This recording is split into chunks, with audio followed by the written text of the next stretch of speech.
দেশে একদিনে কোভিড আক্রান্ত 640 জন, রাজ্যে আক্রান্ত হলেন 8 জন।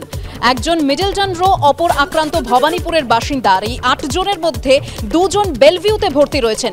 উডল্যান্ডসে ভর্তি রয়েছেন ভবানীপুরের আরেক বাসিন্দাও। কলকাতা মেডিকেল কলেজে কোভিড আক্রান্ত হয়ে ভর্তি রয়েছেন 6 মাসের এক শিশুও।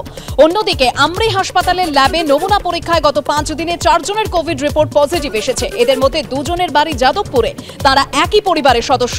এদের মধ্যে কেউ কোভিডের নতুন ভ্যারিয়েন্টে আক্রান্ত কিনা বোঝা যাবে জিনোম সিকোয়েন্সিং এর রিপোর্ট আসার পরই। প্রথম যখন এই কোভিড নতুন স্ট্রেন আমাদের আসে সেপ্টেম্বরের 1 তারিখে ইউএসএ তে, তখনই WHO দেখে যে এতে খুব বেশি infectivity. Almost USA 30% of Covid হচ্ছে JN1 থেকে হচ্ছে। সেক্ষেত্রে সেই জন্য WHO এটা ভেরিয়েন্ট অফ ইন্টারেস্ট বলেছে। WHO কিন্তু কখনো বলেনি ভেরিয়েন্ট অফ কনসার্ন। মানে এটা নিয়ে প্যানিক করার কিছু নেই। বেশিরভাগ ক্ষেত্রেই এটা ওমিক্রনের মতো খুব মাইল্ড সিমটম হচ্ছে, খুব বড় সিমটম হচ্ছে না। সিমটমটা সবচেয়ে বড় কথা, শুধুমাত্র আপার এয়ারওয়ে হচ্ছে, সর্দি, কাশি, জ্বর, কিছু কিছু ক্ষেত্রে পেট খারাপ। এই মুহূর্তে কিন্তু WHO আমাদের কোনো গাইডলাইন দেননি যে আমরা আলাদা করে কোনো কিছু করি। ওনারা শুধু বলেছেন সার্ভিলেন্স যেন স্ট্রিক্টলি আমরা মেনটেন করি।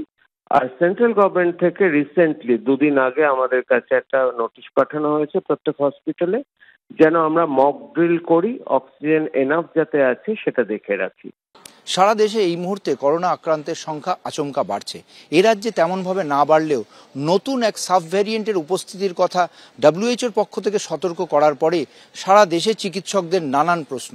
এ রাজ্যেও চিকিৎসক এবং সরকারি হাসপাতালেও নানান প্রশ্নের মুখে পড়ছেন যারা স্বাস্থ্যকর্তা রয়েছেন তারা। সেই প্রশ্নের উত্তর দিতে এই মুহূর্তে স্বাস্থ্য ভবন থেকে একটি ভার্চুয়াল বৈঠক হচ্ছে।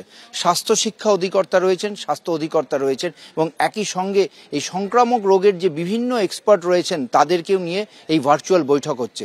আছেন সেখানে রাজ্যের সমস্ত সরকারি মেডিকেল কলেজের প্রিন্সিপাল এবং ভাইস প্রিন্সিপালরা, আছেন সমস্ত সরকারি হাসপাতালের মেডিকেল সুপাররাও।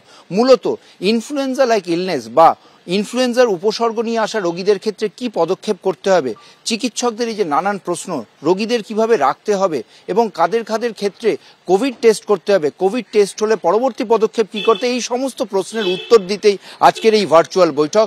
এবং চিকিৎসকরা বলছেন যে উদ্বিগ্ন হওয়ার কিছু নেই এবং সেই উদ্বেগ কাটাতেই এই বৈঠক এবং ভার্চুয়াল বৈঠকের পরে একটি SOPও বের করা হবে বলে স্বাস্থ্য ভবন সূত্রে জানা গিয়েছে।